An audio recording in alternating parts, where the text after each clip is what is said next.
Hey man, my official Avid user certification course for Pro Tools is now enrolling again. That's right, you probably missed out on the first one because there are limited spaces available so that I can give one-on-one attention to every single student. If you're ready to really learn your DAW, stop fumbling around inside of Pro Tools and go ahead and get you a tangible credential that can prove your skills in the workplace and to your clients, this is what you need to do, man. Sign up right now. All the details are in the description below on how you can take a class with me to get Pro Tools certified. Don't wait. Just like the last term, this class will fill soon. If you are even considering getting your Pro Tools certification, there's no better way, not a funner way, not a cooler way to get certified than with your boy Wavy. Drop down in the description right now, click that link and register because you don't want to miss it again. I'm glad you waited to the end because this next tip is something that's so annoying when this happens. And a lot of times we don't even know that we've turned this on. We definitely don't even know how to turn it off because most of us don't know what it is. If this has happened to you before, then I'm sure you'll be happy for this last tip. So the tip is, I know you probably clicked on this video just so you can say, I knew that, I knew that, I knew that. This was a waste of my time. Dislike, thumbs down, I hate this place. Ah!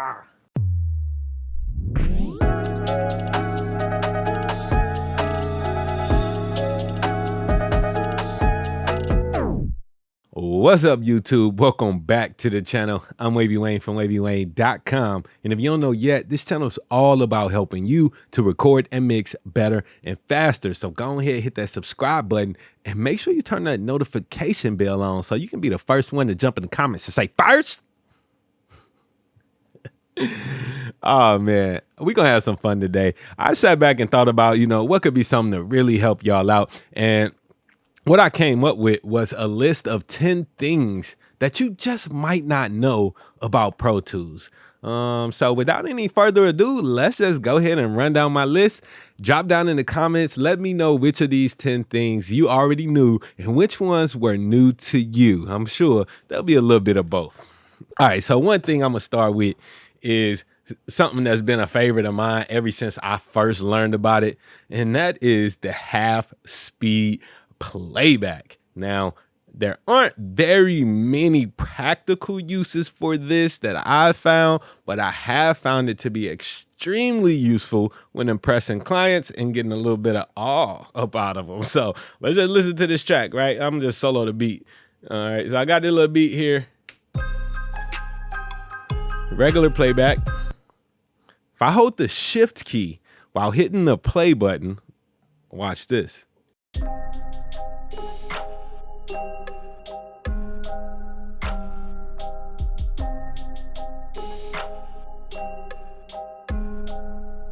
You feel like you just sipped some lean, didn't you? Yeah, man. So that's a pretty cool technique. Hold shift and the space bar to activate half speed playback and you'll get this chopped and screwed effect. Hey man, if you love my YouTube channel, then you'll really love the Wavy Seals Elite. The Wavy Seals Elite is a membership group that offers you way more than you can get on YouTube. Not only do you get one-on-one communication with me at least once or twice a week through our live lessons, Q&As, but we also have multi-track practice sessions, 2-track practice sessions. I'll be bringing along other experts because I don't know everything. So every month we have monthly master classes where you get to learn from an expert in the field. We give each other feedback on mixes and help each other problem solve issues in the studio. As a member of the Wavy Seals Elite, you'll also get access to an amazing community of audio engineers and producers who are all learning and building with each other.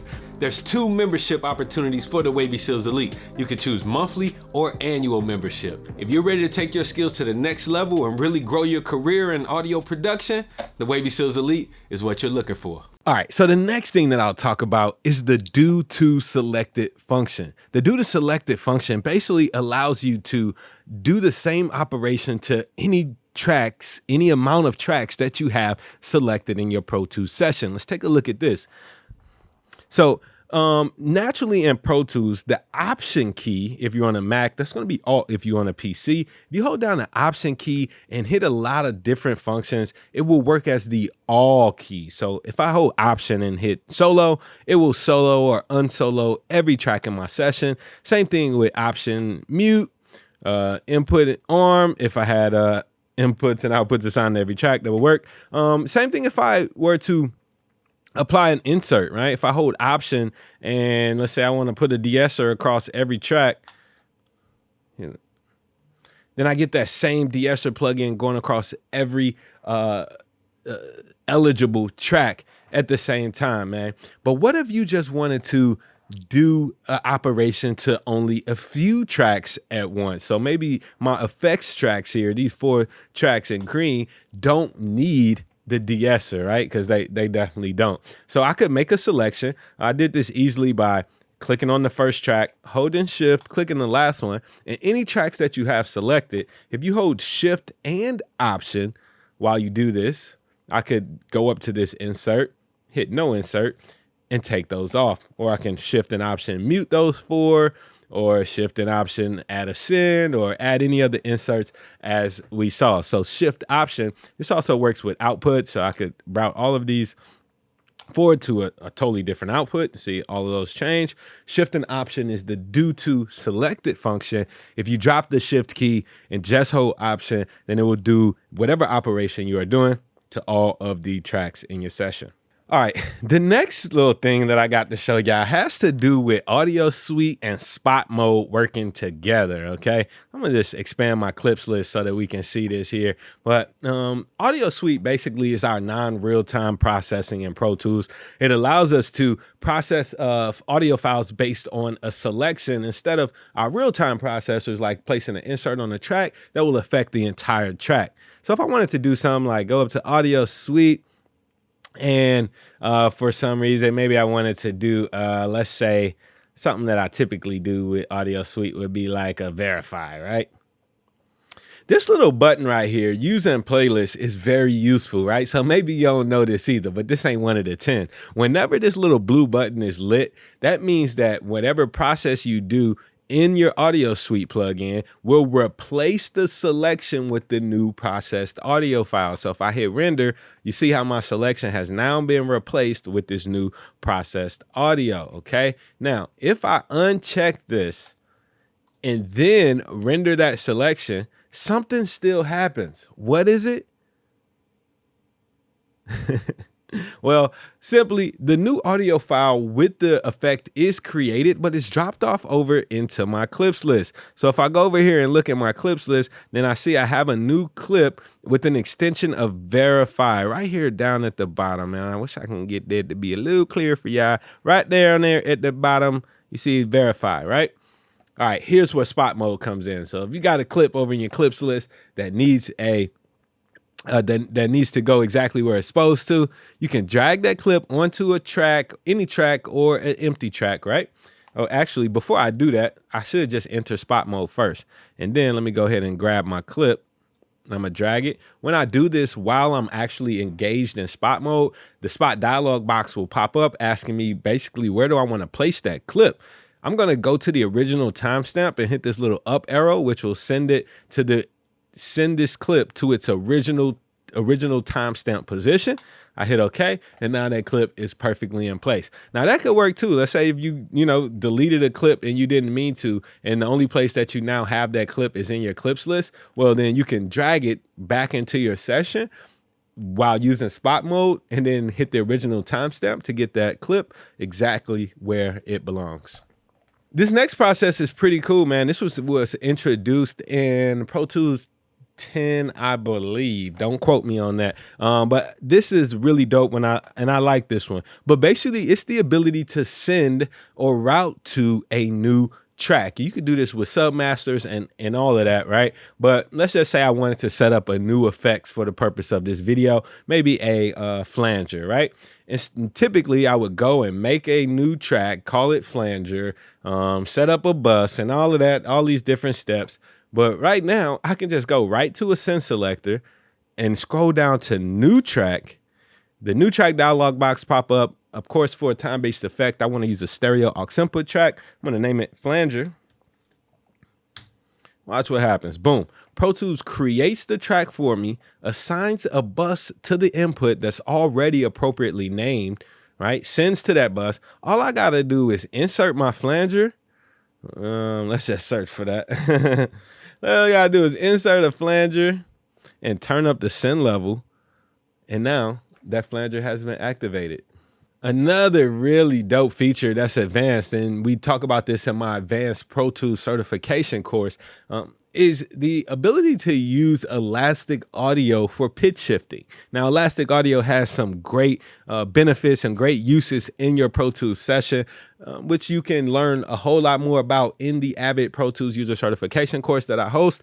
You can find out about that down in the description for sure. But I'm just going to go ahead and enable elastic audio. In this case, I'm going to use polyphonic algorithm. It goes offline for a second as Pro Tools analyzes this WAV file. And basically, one thing I could do with this track selected, I could right click on it, go to Elastic Properties, and open up this Elastic Properties dialog box. So let's solo this track and listen to it. I can use this pitch shift control, and you can do this with vocals, any instruments that you have, to adjust the pitch.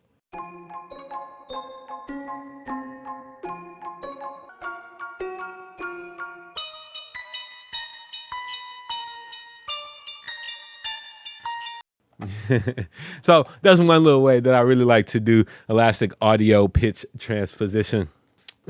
Now, this next one, you probably definitely know if you're a member of the Wavy Seals Elite. And I also think I made another video about this, but it has to do with groups and the ability to group plugins and work with multiple plugins at one time. So let's say I have all of these 4 tracks that I recorded, and maybe they are similar in content. They're background vocals. We'll just say that for now. If I go to hit Command G, which is to open up my groups dialog box and create a new group, that would be Control G if you are using a PC. Let's just call this BGVs for my background vocals. If I go over to the globals page, this is where I can choose even more parameters besides just the faders and besides the faders to be linked right in this group and editing commands. I can say, you know what? I want all the inserts to be linked as well. So if I hold the option, remember option is that all key. I can hold option and then to check all these boxes, right? And if I want my sends to match as well, then I can do that. I typically don't want the pans to match, but that's cool. So if I keep that, hit OK. Now watch this. I could open up, I'm going to open up a couple of these EQs, these tracks that I just grouped. And now that they are in a group, one plugin controls them all. Bet you didn't know that. While we're here, let's talk about another thing, man. We're talking about plugins. You also can actually commit plugins. So this will be very useful if you are running out of CPU, or if you're going to be sending your session off to someone who doesn't have the same plugins that you have and you want to keep those effects intact, right? What you would simply do is go up to the track and right click on the plugin that you want to commit.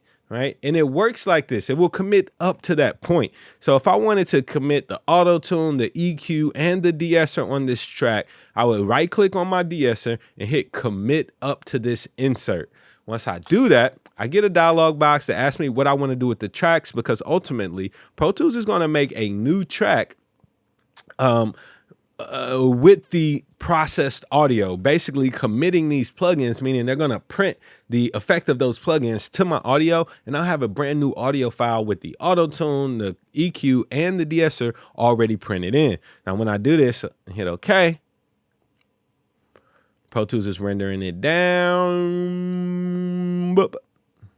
And when it's done, I get a new track directly next to my old one, right?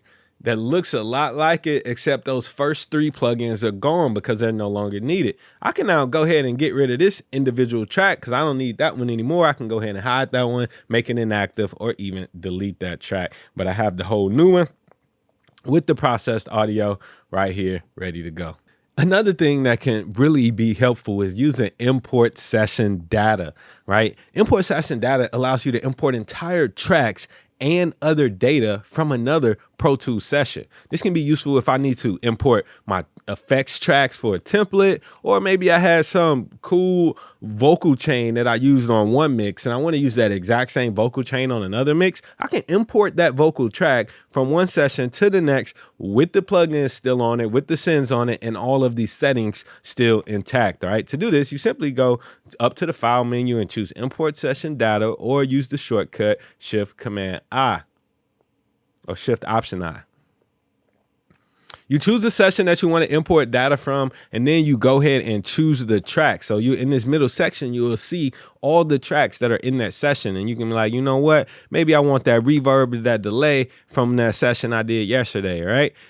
You can also import all this other features, tempo, key. You can import the actual audio if you want to. If it's at a different sample rate, you can do the sample rate conversion, link to your media, all that. And under track data to import, if you, let's say you wanted to import the entire track, but you didn't want the sends, or you didn't want the outputs, or you didn't want the plugins, you can choose exactly what data from the other session you want to import. You hit OK, and those tracks will jump off into your new session. Here's those 3 new tracks that I just imported already with plugins on them. Inputs, outputs, they ready to go.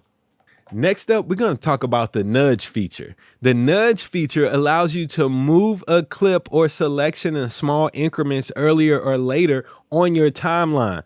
Right here at the top of my edit window, we have the nudge value selector, so I can choose what my nudge value is going to be, whether I'm in samples, minutes and seconds, bar and grill, bars and beats. Typically when I work in nudge, man, I'm moving by small increments. So I would go to samples, and let's start off with like 100 samples, right? Basically, to do this, you would use the plus and minus keys on your numeric keypad. You probably can't see me moving here. I got to zoom in because we're moving by small increments. 100 samples is a small increment. Right. So I'm just using my plus and minus keys on my numeric keypad to do that. This works the exact same in every edit mode. If you don't have a numeric keypad, maybe you're working on a laptop, you can use the greater than and less than symbols to nudge back and forth.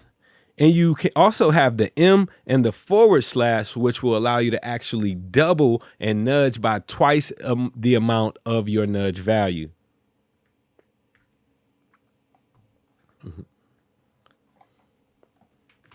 I'm glad you waited to the end, because this next tip is something that's so annoying when this happens. And a lot of times we don't even know that we've turned this on. We definitely don't even know how to turn it off, because most of us don't know what it is. If this has happened to you before, then I'm sure you'll be happy for this last tip.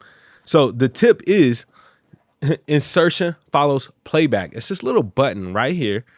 Insertion follows playback. Whenever that button is lit blue, it's an annoying headache on the way. Basically, what that's going to do is have your playback cursor follow. I'm going to just mute every track here because it doesn't matter what we're listening to. Matter of fact, let's just move over here so we can see. But it'll basically have your playback cursor follow the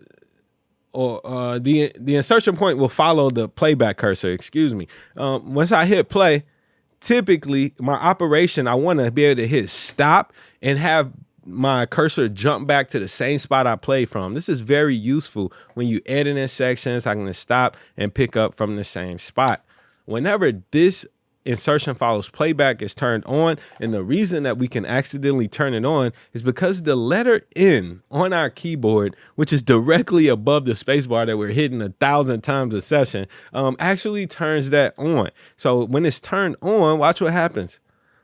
Once I stop the playback, the new insertion point is there at the end of my playback, right? If once I select this clip, if I have a clip selected and I played it, same thing. If I stop the playback, I now lose my selection, and that insertion point keeps moving further and further along the timeline instead of returning back to the position that I had it. So we can just hit the letter N and turn that off, and ooh, the headache is no more.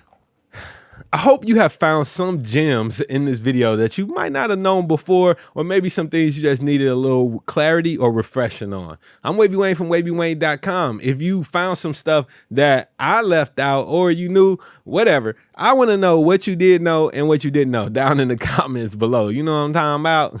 Check out WavyWayne.com where you can find some valuable resources to help you record and mix better and faster. Y'all be dope.